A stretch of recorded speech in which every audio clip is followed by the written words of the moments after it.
During our outreaches, students are first brought up to date on the status of the project, following which they are taken through the process of examining what having an airport would really mean for them, and how they can begin to prepare themselves to take advantage of the opportunities that will come as a result of the operation of an international airport. Students are encouraged to use the time now to properly research and choose their careers and to choose subjects and tertiary learning institutions that would help them get where they want to go. They are also encouraged to seek training in their areas of interest. The Argyle International Airport will open up gateway to more businesses and career opportunities. St. Vincent and the Grenadines will see an expanded tourism sector with increased arrivals and hotel accommodation. Increased tourism would mean increased food consumption, so farmers will need to supply more, and in so doing, we'll make more money. We would expand as we go along. In addition to increased business in the service sector, there will be an increased demand for skilled workers, example of plumbers, electricians, carpenters, masons, etc. And I want to elaborate here with plumbing, electrician, carpentry, and masonry. Now, a lot of students, a lot of people in general, do not consider these career opportunities. What I want to do is to stimulate the thought process, to get you to start thinking that maybe the best jobs are not in the offices, maybe they are outside. Maybe you can make more money working outside of an office than you make working inside. And a lot of us like to dress up, really look nice. Young ladies want to put on their high heel shoes and their handbags and walk downtown in a nice suit, and look good. But you might not be making the kind of money you could make had you chosen another career.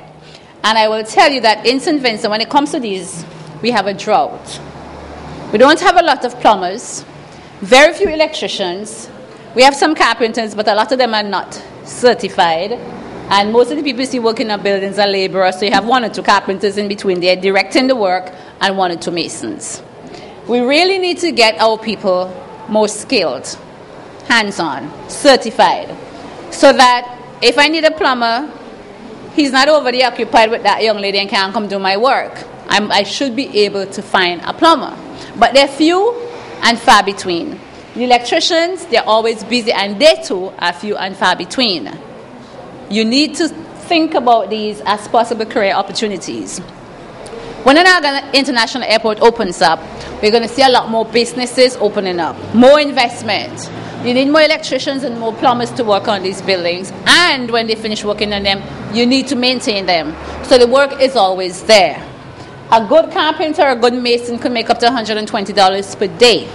I don't know any secretary or receptionist or even higher office managers who make that.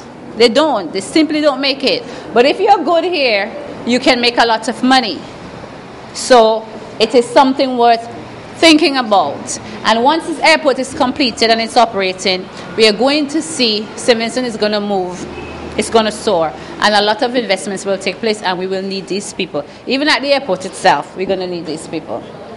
At the airport, we're going to need hundreds of workers to operate that airport. It is no longer an E.T. Joshua Airport. It is the Argyle International Airport. And you will need people in a number of fields. Consider what they will need out there, what kind of workers, and consider what you're doing in school right now. Are the subjects you're taking right now, would they be able to equip you for the kind of work that would be available, let's say, at an Argyle International Airport? When you're thinking about a career path, think about the subjects you're taking and how they will help you to get to where you want to go. This is start thinking about your career choice and begin preparing for it. If you're planning to pursue your career in engineering, what subjects are you now taking? Are they prerequisites? Will they get you into the program that you want to get into? Will community college or the technical college help you to prepare for your career?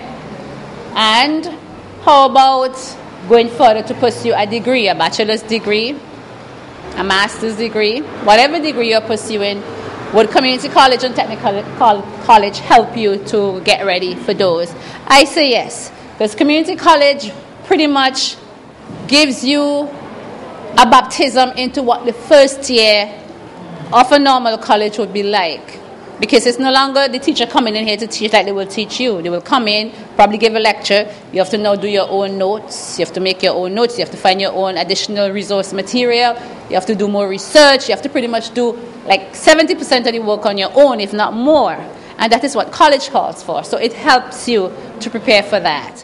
And I encourage you, you're in 4th form. Next year you'll be in 5th form. So let's say that's 2012, 2013. This year, September, right?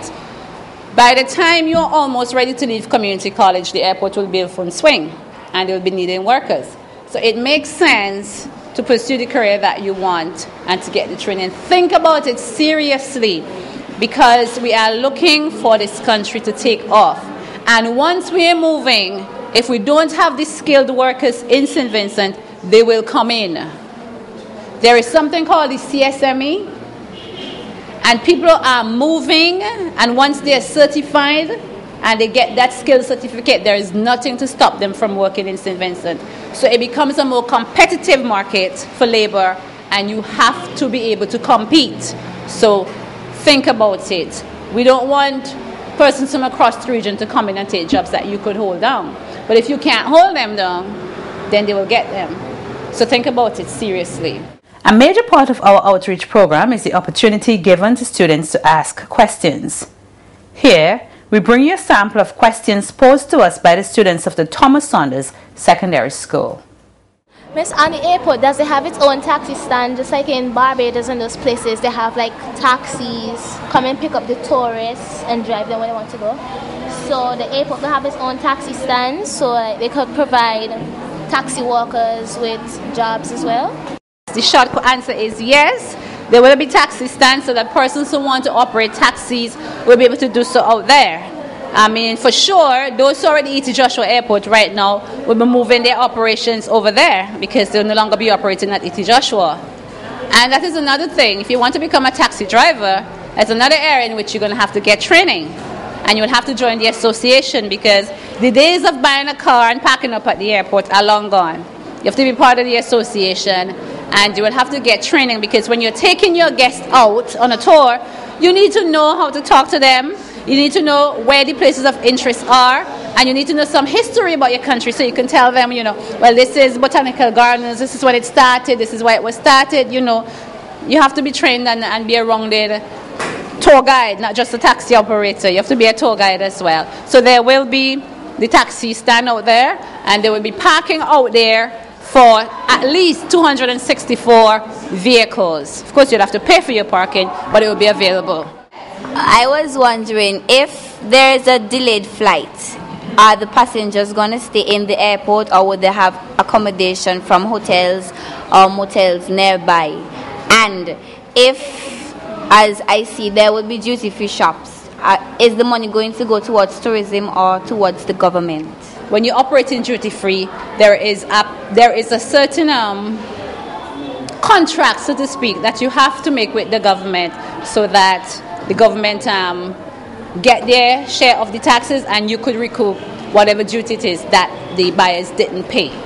Because you have to submit your forms to the government to get that back, right? But the government will get some money from whatever taxes that they impose on your business and from your rentals, I suppose. And you asked, there was another part to your question, can't remember. Accommodation, right. Now what happens to passengers if there is a delay in flight will be up to the airline that they're traveling with. Remember, the airport is just a facility to facilitate the travel, but the airlines are the ones who will decide what to do with their passengers. Some airlines would give you accommodation if it's a delay, let's say overnight. They'll put you up at maybe a closed hotel or somewhere, provide food, and some airlines just leave you. They don't bother with you. The next morning they come and they say, well, the plane is running now, so you can come. At any time in the future, if the airport needs expanding, would there be enough space for it to expand? The short answer is yes. About 2 years or so ago, 2009, 2010, about 2 years ago, you may have heard that the IADC was acquiring an additional 33 acres of land after we had announced how much we had. That additional 33 acres of land is for precisely what you're asking, for future expansion. So that we acquire the land, we develop the land, it's in the master plan, and let's say 15, 20 years down the road we need to expand. Maybe the terminal building is expanding, or we need to put in an extra runway. There is space for it. It's in the plan. So those who will be operating the airport at that time will not have to go back to the drawing boards or reinvent the wheel. They just have to use the master plan, see where these things are located in the master plan, and just do the expansion. So there's room. To learn more about the Argyle International Airport, log on to www.svgitc.com or call 458-0333. And remember, you can still contribute to the AIA's contributory fund by making a donation at any branch of the National Commercial Bank, account number 200884.